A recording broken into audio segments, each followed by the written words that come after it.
Imagine walking into the center of Dublin on a bright, peaceful Monday morning. It's April 24th, 1916, Bank Holiday Monday. The city is yawning, shaking off the sleep of the weekend. Horse-drawn carriages clatter over cobblestones, and British soldiers in their khaki uniforms are mostly away at the horse races, enjoying a rare day of leave. It feels like just another quiet corner of the British Empire. Then, everything changes in a heartbeat. A group of men, looking more like poets and school teachers than soldiers, marches toward the General Post Office, the GPO, the very heart of the city's communications. People stop and stare. Is this a parade? Some kind of street theater? But the theater turns deadly real when the order is barked, "Charge." They storm the building, smashing windows, tossing out confused postal clerks, and hauling down the Union Jack. In its place, they unfurl two new flags, a green, white, and orange tricolor and a green flag with the words Irish Republic stitched in gold. At the center of it all stands Patrick Pearse. He steps out under the pillars of the GPO, pulls a piece of paper from his pocket, and begins to read. His voice competes with the rising bustle of the street as he proclaims the birth of a new nation. He tells the world that Ireland is now a sovereign, independent state and that these men are its provisional government. To the onlookers, this wasn't just treason. It was insanity. These weren't seasoned generals. They were a ragtag collection of socialists, scholars, and dreamers. They were going up against the most powerful empire the world had ever seen, right in the middle of a world war. They weren't just picking a fight. They were inviting a massacre, but as Pearse finished reading, he wasn't looking for a quick victory. He was looking for a blood sacrifice. He believed that if they died for Ireland, they would finally wake the country up from a centuries-long slumber. And so, the rising began, not with a bang that shook the world, at least not yet, but with the sound of glass shattering and the confused whispers of a city that didn't yet realize it was about to burn. Chapter 2. A century of slow-burning fuse to understand why these men thought a suicidal revolution was a good idea. You have to rewind.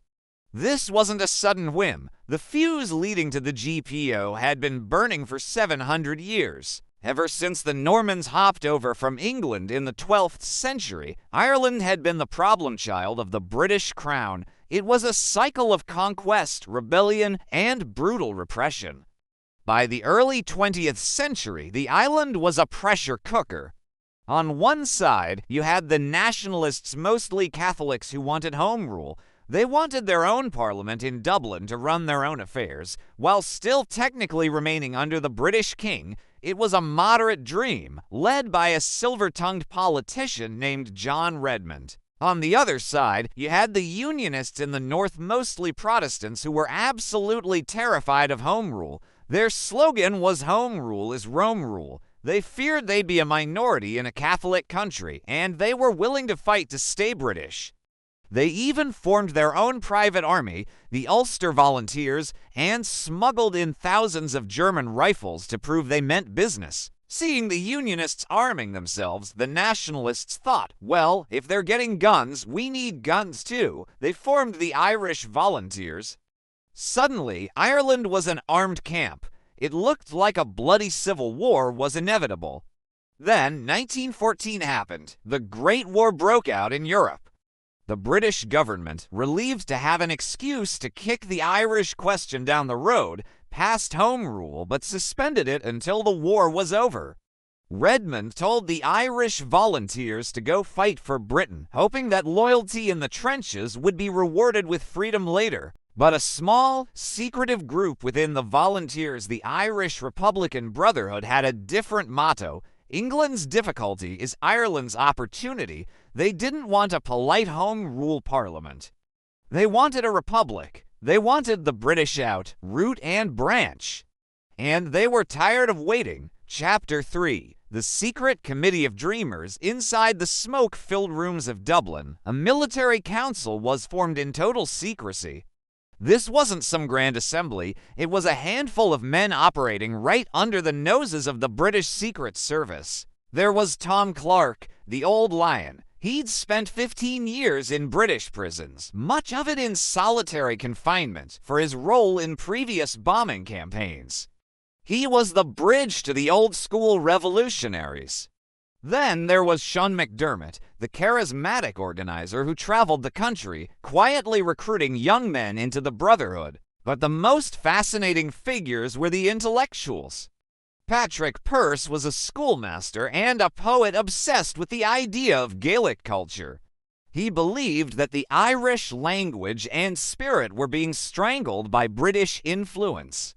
To him, the revolution wasn't just political, it was spiritual. Then you had James Connolly, a hard-nosed socialist leader. Connolly didn't care much for poetic mysticism. He cared about the starving workers in the Dublin slums, the worst slums in Europe at the time. He had his own small army, the Irish Citizen Army, which he'd formed to protect workers during a massive strike a few years earlier.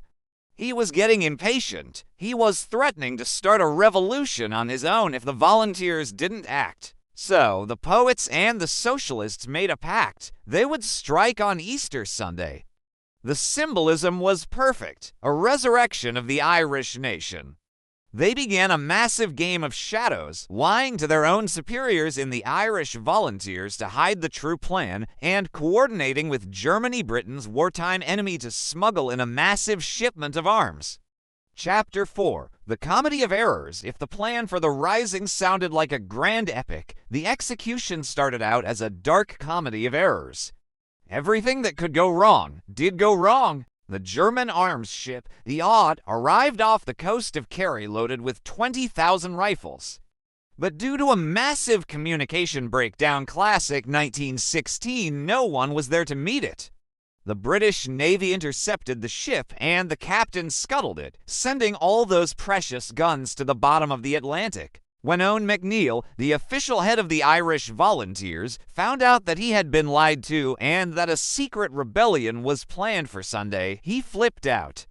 He knew it was a suicide mission without the German guns. He frantically placed an ad in the Sunday newspapers canceling all maneuvers. The revolution was dead before it started, or so everyone thought. The military council met in a frantic, last-minute session.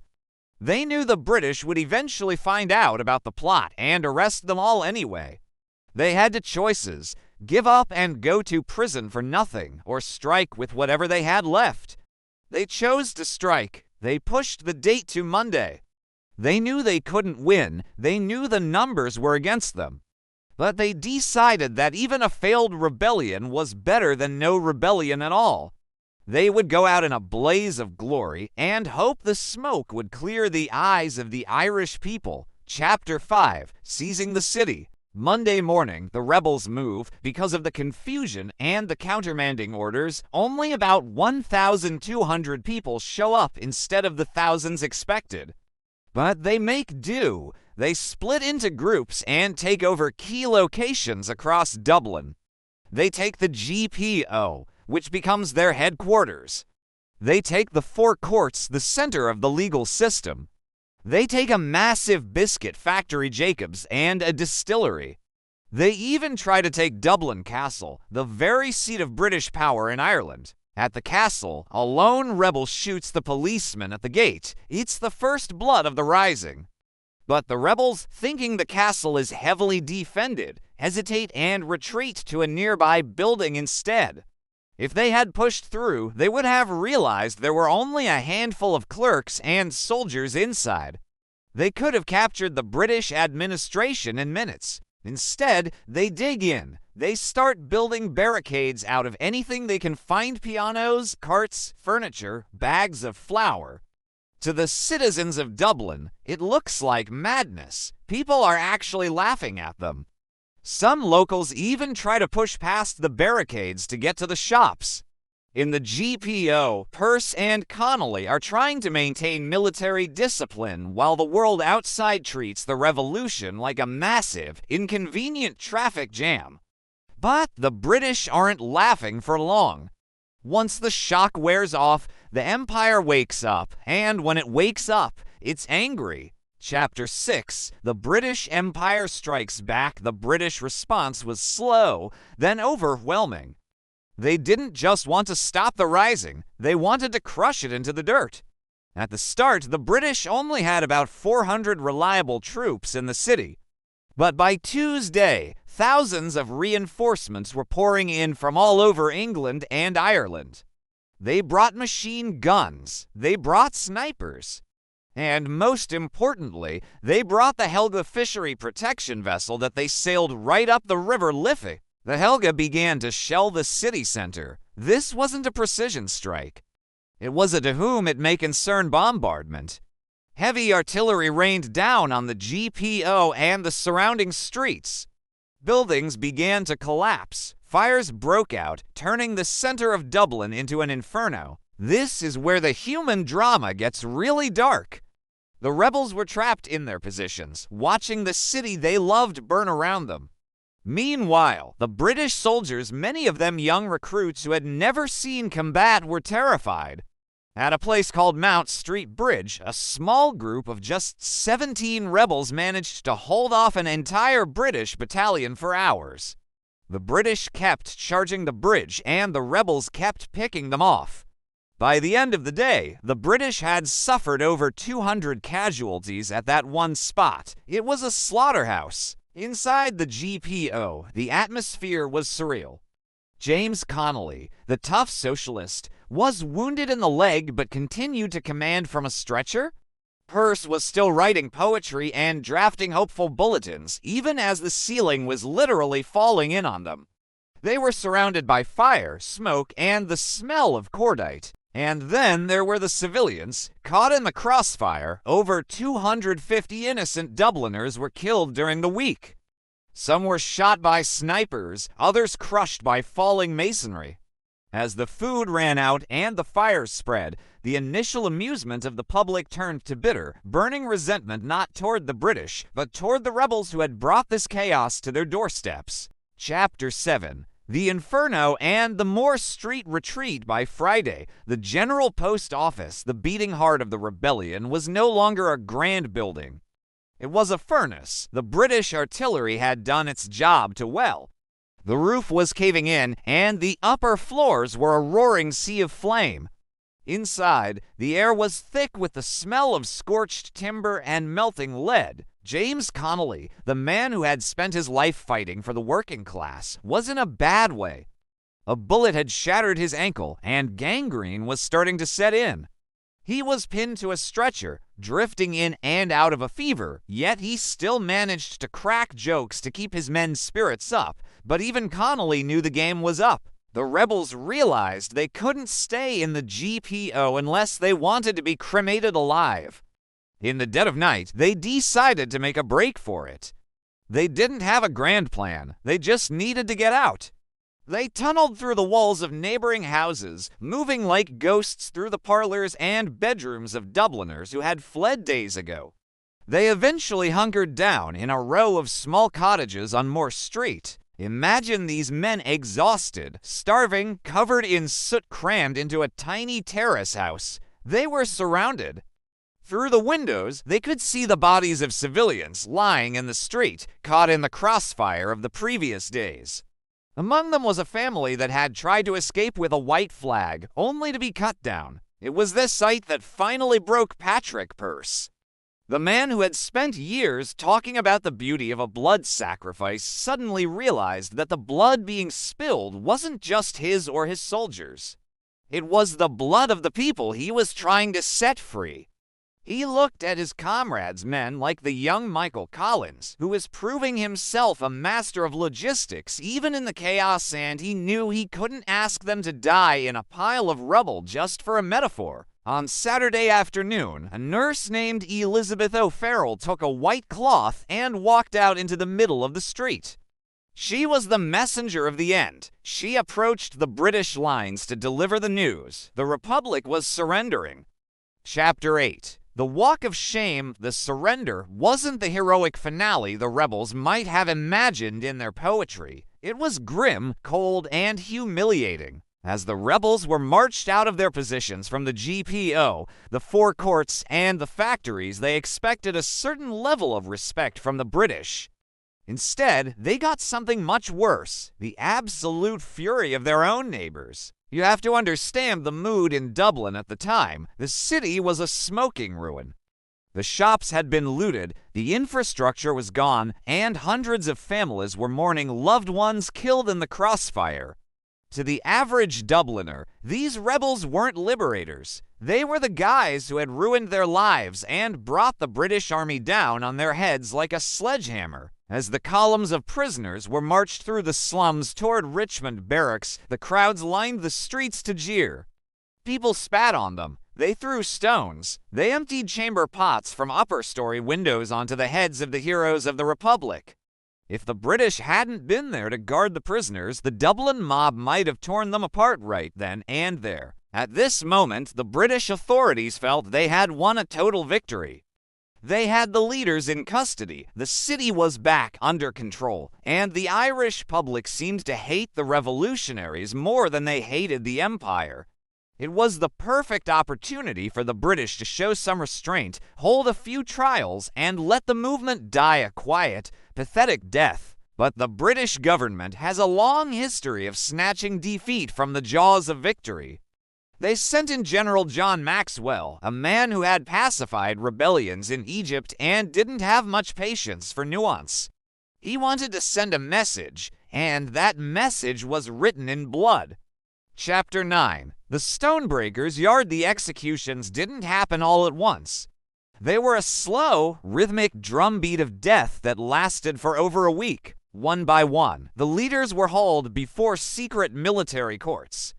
There were no defense lawyers, no juries, and no public records.